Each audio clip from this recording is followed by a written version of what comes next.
Magandang hapon mga kabagis. May bibigay tayo ng grocery sa mga masisipag na gwardiya dito sa isang malaking eskwelahan dito sa Marikina. Mga groceries na bibigyan natin ay para sa kanila talaga sa araw na to. So mayat maya, tabayanan ng kabagis para naman kahit paano ay matuwa sa duty nila ngayong araw na to. Malapit na tayo, so handa-handa natin kung paano natin sila malapitan kasi naka-duty naman sila. Yeah.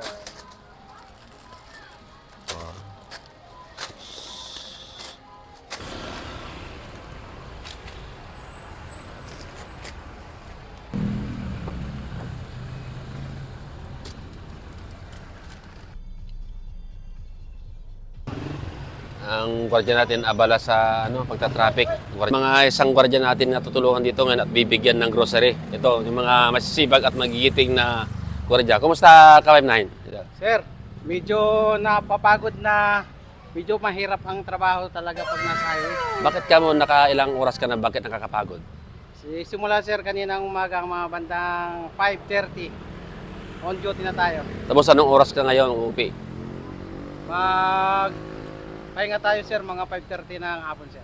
So, maraming estudyante dito na Yes sir, pumapasok? marami sir. Ano yung mga nandito? High school? Puro grade school sir, pero may lumalabas sir na high school. Ganong oras, mga 3:30. Okay. Di ba nakakapagod tumayo? Pagod sir, yung pagtawid-tawid po ng mga bata at saka parents, gawa ng sa daming sasakyan na... Ikaw ba nag-assist dito Yes, sa sir. pasok? Yes, sir. Mga kawemnan, meron kaming konting grocery na ibibigay sa iyo. Sana magustuhan mo ito. Ha? Andali lang.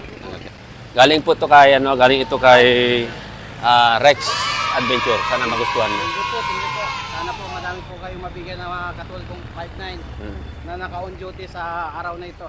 Ano masabi mo kay Rex Adventure? Maraming salamat po sa kay Rex Adventure sa gaya sa aking 5'9" at natutulungan kahit kami ganito naka-on duty, nagbibigyan kami ng kunting tulong. Maraming salamat kawemnan at maraming. Salamat po. Rex Adventure, dahil yung pagtayo pa lamang na maghapon dito sa labas, pag-assist ng estudyante, pag-assist ng paglabas ng sasakyan ay napakahirap po. Ito si Kuya. Kumusta, Kuya? Sir. Kumusta ang duty mo dito, Kuya? Ayos naman sir, medyo pag Anong oras ang duty mo dito, Kawagis? 5:30 AM to 5:30 PM. So maghapon din dito, nakatayo ka, walang pahinga? Puro tayo talaga. Walang pupupo.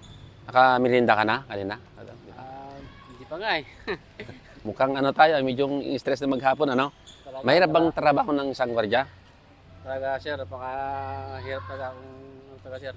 Gawa ng pag-volume talaga yung mga pasukan ng mga ating mga estudyante talagang maraming sakripisyo talaga. Lalabas, pasok yung mga mga estudyante ina-assistahan ninyo. Tapos yung mga sakyan pa, no? Yes sir. Dahil sa sipag mo ka 5'9", mayroon kaming bibigay sa na konting grocery. Sana makatulong sa ito. Ha? Yan. Salamat sir, salamat.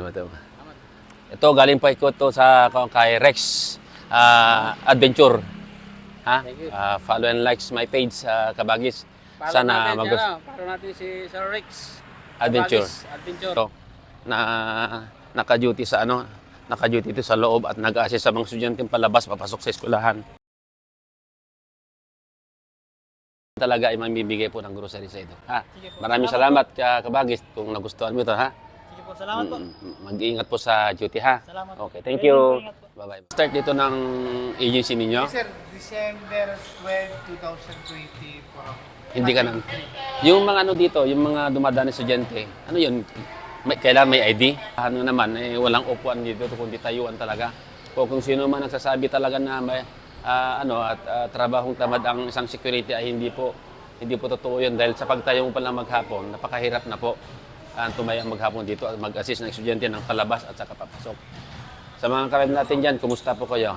Ito po si Rex Adventure, Kaweb 9. Meron kaming isang konting grocery. Sana magustuhan mo ito, makatulong sa ito. Thank you sa Rex, Rex Adventure. Maraming salamat po. Good afternoon, Kabagis. Oo. Saan ka naka-duty, Kabagis?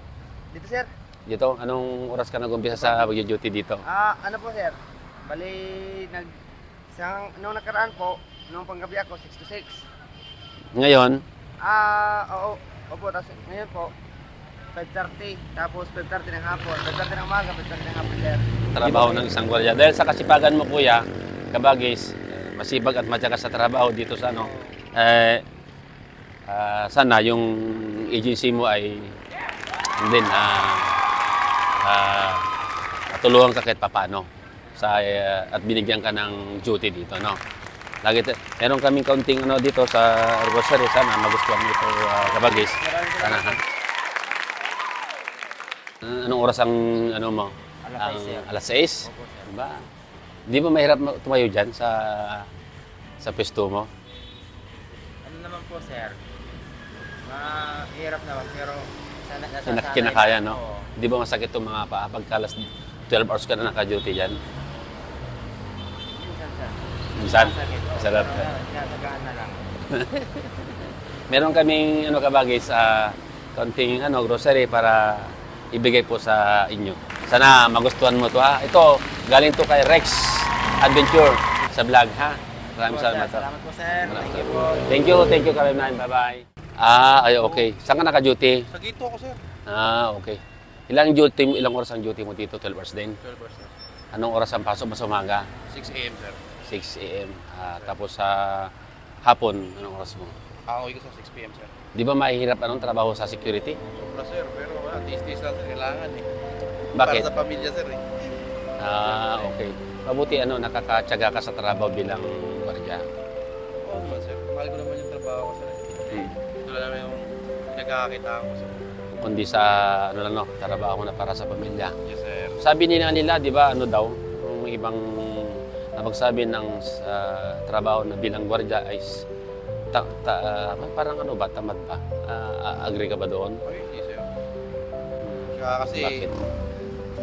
hindi naman patamad yung trabaho namin, sir. Kasi kami nga yung dapat na laging alerto sa pwesto, eh. Dapat. Oo. Mhm. Lagi na kami vigilant lagi sa area, sir. Alam mo kasi, ang tingin ko rin sa mga gwardiya, mahirap trabaho ng gwardiya, maliban doon sa property, life and property yung ginagwaradyan mo.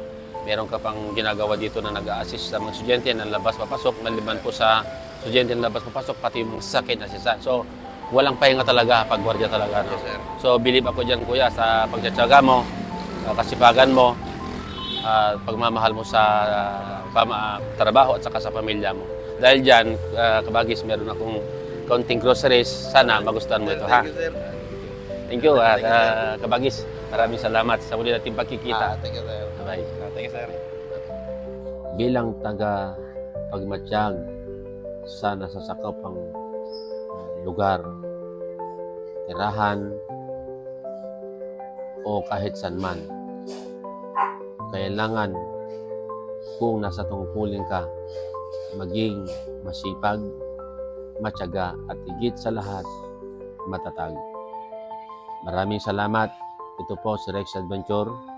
Hanggang sa muli.